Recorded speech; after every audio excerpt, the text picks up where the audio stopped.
Danes se lotevamo ene precej aktualne teme, ki sega v samo srce objavljanja naših zakonov in predpisov.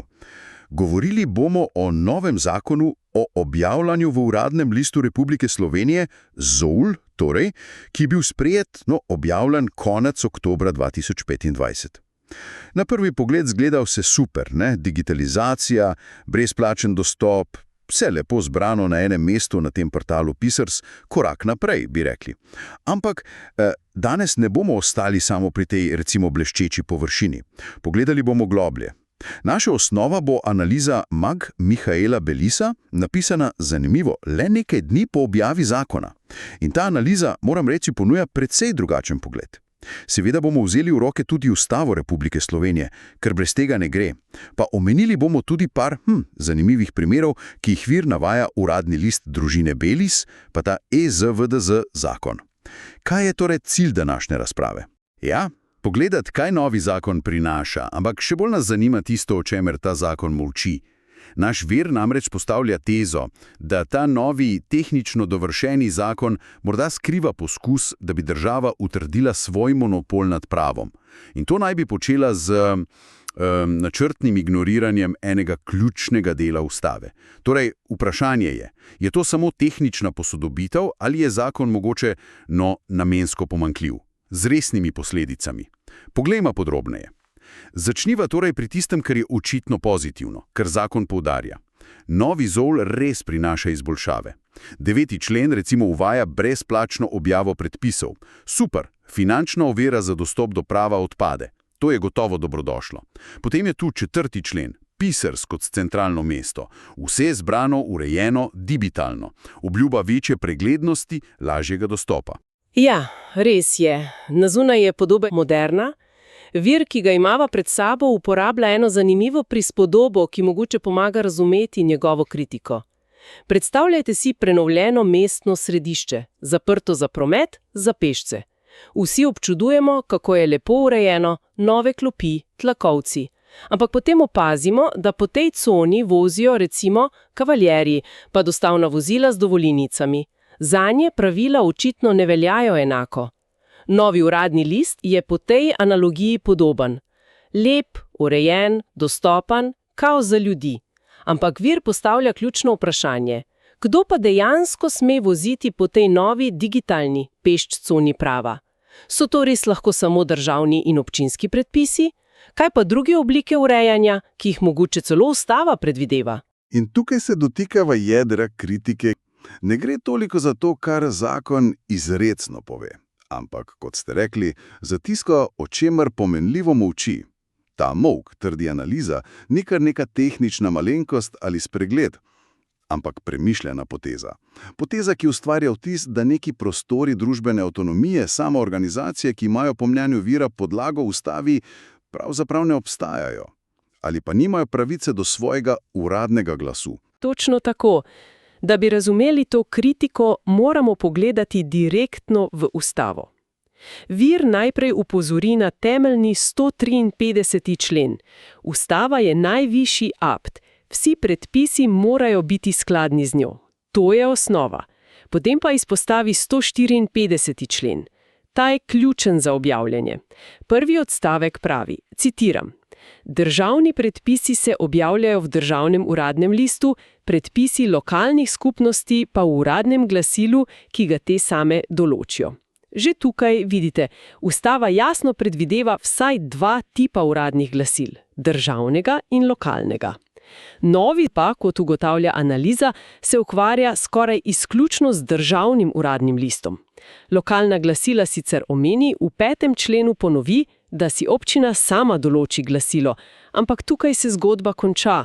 Zakon popolnoma ignorira možnost, da bi po ustavi lahko obstajali še drugi viri uradnih objav, ne državni, ne občinski. In ravno ta novk, ta zamolčanost, je tisto, kar vir vidi kot bistvo problema, kot namensko pomanjkljivost zakona. Čakajte malo, to je zanimivo. Ustava omenja državni in lokalni uradni list. Kje pa naj bi potem dopuščala še kakšne druge? Na kaj cilja vir? Vir nas usmeri k 145. členu ustave. Ta člen je mogoče malo manj znan, ampak po mnenju Vira ključen. Glasi se: državljani se lahko za uveljavljanje svojih interesov samoupravno združujejo. Državljanom se lahko z zakonom prepusti samoupravno urejanje posameznih zadev iz državne pristojnosti. Kako pa Vir to interpretira? Običajno mogoče pomislimo na društva, sindikate. Analiza ponuja, precej širšo razlago. Ne gre samo za prostočasna društva ali sindikalni boj. Vir trdi, da je 145. člen ustavno pooblastilo ljudstvu, da se organizira neodvisno od države in njenih občin, da samoupravno ureja svoje zadeve. To je po mnenju Vira ustavno priznanje dejstva, da družba obstaja pred državo in lahko deluje tudi neodvisno, na lastno pobudo državljanov. Vir temu reče druga samouprava. Samouprava, ki ni nujno vezana na občino. Pri tem opozarja še na eno zanimivost v ustavi, terminološko. Ko ustava ureja lokalno samoupravo, v členih 138 do 144 govori o prebivalcih. Prebivalci so vezani na občino, imajo osebno izkaznico, so pod županom, pod državnim nadzorom po 144. členu. Ko pa pridemo do 145. člena, o tem samoupravnem združevanju, pa ustava uporabi izraz državljani. Kakšen pomen pa Vir pripisuje tej razliki med prebivalci in državljani? To interpretaciji Vira to ni naključje. Državljani v 145. členu naj bi imeli možnost delovati širše, izven občinskih meja, mogoče vseslovensko, ali pač na podlagi skupnih interesov, ki niso geografsko omejeni. In ključno, ta druga samouprava državljanov po 145. členu naj ne bi bila podvržena enakemu državnemu nadzoru kot občine. Da država v to obliko samouprave načeloma ne sme posegati, razen seveda ob kaznivih dejanjih. Torej, gre za potencialno veliko bolj avtonomno sfero. Omenja tudi en precej presenetljiv podatek, čeprav ga midva ne morava zdaj preveriti, da naj bi bilo leta 2024 natisnenih samo 150 izvodov ustave. In to interpretira precej ostro kot mogoče namerno dejanje, da ljudi ne bi poznali teh možnosti, posebej tega 145. člena.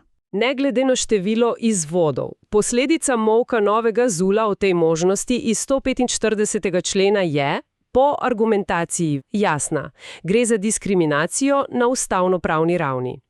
S tem, ko zakon ureja državni uradni list, prizna lokalna glasila, ampak popolnoma ignorira možnost glasil za samoupravne skupnosti državljanov po 145. členu, ustvarja pravno fikcijo. Fikcijo, da drugi veri prava, razen državnih in občinskih, sploh ne obstajajo ali pa nimajo nobene veljave, nobene legitimnosti. To ni samo tehnična luknja, ampak zavestna ideološka poteza.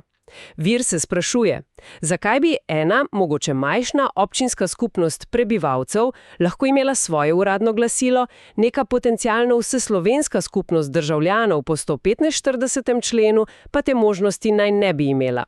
Postavlja provokativno primerjavo. Ali naj bi imelo uradno glasilo občine Kozje res večjo ustavno težo kot morebitno glasilo neke skupnosti državljanov, ki se recimo ukvarja z digitalno etiko za celo državo? Novi ZOL s svojim molkom efektivno pravi da. Čeprav razumem argument, ustava sama v 145. členu ne postavlja hierarhije med državnimi in lokalnimi glasili. Samo pove, kdo kje objavlja. Novi ZOLP pa, s tem, ko prizna le ti dve oblike in zamolči tretjo, ki naj bi izhajala iz 145. člena, dejansko vsiljuje hierarhijo in utrjuje monopol državnega, pa posredno lokalnega, vira prava. Ustvarja vtis, da je pravo samo tisto, kar pride iz državnega ali občinskega tiskalnika, četudi je zdaj digitalne. Točno tako. Ustava po tej razlagi priznava pluralnost virov, medtem ko novi zakon to pluralnost zožuje in s tem nedopustno posega v ustavno pravico državljanov do samoupravnega združevanja po 145. členu. Da bi bilo bolj jasno, kako bi ta druga samouprava in njeni akti lahko izgledali, pa zakaj bi potrebovali svoje glasilo, ponuja dva zanimiva, mogoče celo provokativna primera. Prvi je uradni list družine. Kako naj to razumemo? Kaj je fora tega? Ta primer je predstavljen, ki varuje družino. Vir postavlja vprašanje, če država priznava družino kot temeljno celico in ji daje posebno varstvo, zakaj potem ta družina ne bi mogla imeti tudi svojega avtonomnega načina urejanja razmerij in objavljanja pravil zanjo? Kje se konča pravica do samourejanja, ki jo ustava priznava na različnih nivojih, tudi v 145. členu, in kje se začne absolutni državni monopol nad tem, kaj je pravo in kje se sme objaviti? Uradni list družine naj bi bil torej simbolično vprašanje o mejah državne regulacije. Drugi primer, ki ga navaja, pa je bolj konkreten. Zakon o varstvu osebnih podatkov v povezanih storitvah. EZVDBZ. Kaj pa je s tem? Pravila, ki pa ga ni sprejela država, ampak neka skupnost posameznikov ali organizacij izven državnega aparata. Ta akt naj bi bil, po tvrditvah Vira, skladen z ustavo in GDPR, ampak ker ga ni sprejela država, ga novi ZOL seveda ne predvideva za objavo v uradnem listu. Zato naj bi bil ta EZVDZ objavljen v lastnem, neuradnem, a po mnenju Vira legitimnem glasilu te skupnosti. S tem primerom naj bi dokazoval, da pravo v smislu urejanja razmerij dejansko lahko nastaja tudi izven okvirov, ki jih priznava novi ZOL, in da te alternativne oblike potrebujejo svoj mehanizem objave. Iz teh ugotovitev in kritike molka zakona pa potem izhaja tudi precej jasen poziv k dejanjem. Kaj torej Vir predlaga državljanom? Mi dobro spoznajo in razumejo ustavo. Ne samo prve člene, ampak celoto, še posebej pa ta spregledani 145. člen. Vir je pri tem kritičen do šolskega sistema, češ, da tega dela mogoče namenoma ne osvetljuje dovolj. Torej najprej znanje, kaj pa potem? Akcija. Ja, drugi korak je aktivno uveljavljanje te pravice do druge samouprave. Ne samo ustanovljavanje društev, ampak zavestno organiziranje za samoupravno urejanje zadev, ki jih država mogoče ne ureja dobro, in to tudi čez občinske meje. Tretji korak, logično, je sprejemanje lastnih splošnih aktov znotraj teh skupnosti, pravil, statutov, kodeksov, ki pa morajo biti seveda skladni z ustavo. In ključno vprašanje objave teh aktov. Kako naj to rešijo? To je četrti korak. Poziva te skupnosti državljanov naj si same določijo in začnejo uporabljati lastna uradna glasila za objavo svojih aktov. Peti, končni korak pa je vztrajanje pri veljavnosti teh aktov, sklicevanje nanje v praksi, pred državnimi organi in, če je treba, tudi pred sodišči. Končni cilj tega aktivizma je pravzaprav izzvati obstoječi sistem, ki je preveč osredotočen na državo. Prisiliti sodišča, vključno z ustavnim sodiščem, da se končno jasno opredelijo do pravne narave ustave. Ali ta člen res omogoča obstoj in priznanje uradnih glasil izven državnega in občinskega okvira. Zato tudi predlaga vlaganje pobud za oceno ustavnosti samega novega ZUL-a, ravno zaradi njegovega molka o tej temi. Molka, ki naj bi bil v neskladju z ustavo. Kako pa na koncu v nekem povzetku oceni novi zakon? Je torej dober ali slab po njegovem mnenju? V sklepni oceni v obliki PS ponuja recimo niansirano sliko. Priznava, da je novi ZUL tehnično gledano korak naprej. Brezplačnost, PISRS, digitalizacija, to so pozitivni vidiki, ki jih Vir izrecno pohvali. Ampak hkrati pa je zakon ocenjen kot vsebinsko močno pomanjkljiv in, kar je še hujše, ustavno problematičen. Ne zato, ker bi bil v direktnem nasprotju z ustavo, ampak ker je, kot sva že večkrat poudarila, namensko pomanjkljiv. Zaradi ignoriranja 145. člena in koncepta druge samouprave. S tem selektivnim pristopom si država prilašča monopol na tem, kaj je pravno relevantno in kje se to lahko objavi. S tem pa tudi diskriminira druge oblike ustavno dopustnega državljanskega združevanja, ki niso vezane na občino.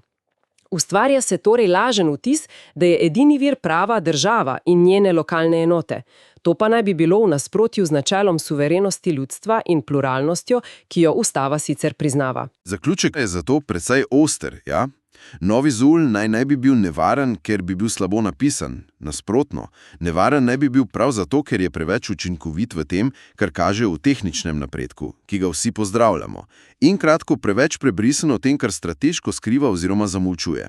Skriva naj bi prav tisto možnost aktivnega državljanstva, samouprave po 145. členu in posledično pluralnosti virov prava, ki izvirajo neposredno iz ljudstva. Skriva možnost, da ljudstvo ni le pasivni objekt državnih predpisov, ampak tudi aktivni subjekt, ki lahko sam ustvarja pravo. Forma zakona je torej moderna, digitalna, vsebina pa ostaja omejujoča, v bistvu monopolna.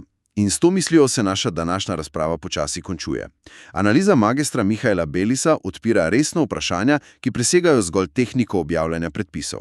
Osrednje vprašanje, ki ga postavlja pred nas in ga pušča v razmislek, je, ali je ta tehnična dovoročnost novega zakona morda le privlačna krinka, ki zakriva premišljeno, namensko ustvarjeno ustavno praznino. Kakšen je pravi namen molka o 145. členu ustave in o tej drugi samoupravi? In kaj ta zamolčanost pomeni za ravnotežje med državo kot aparatom in ljudstvom kot suverenom ter njegovimi različnimi oblikami samoorganizacije? Dilema, ki ostaja, je torej, ali naša ustava priznava več glasov in več virov prava, medtem ko novi zakon kljub svoji digitalni odprtosti prisluhne le nekaterim izmed njih.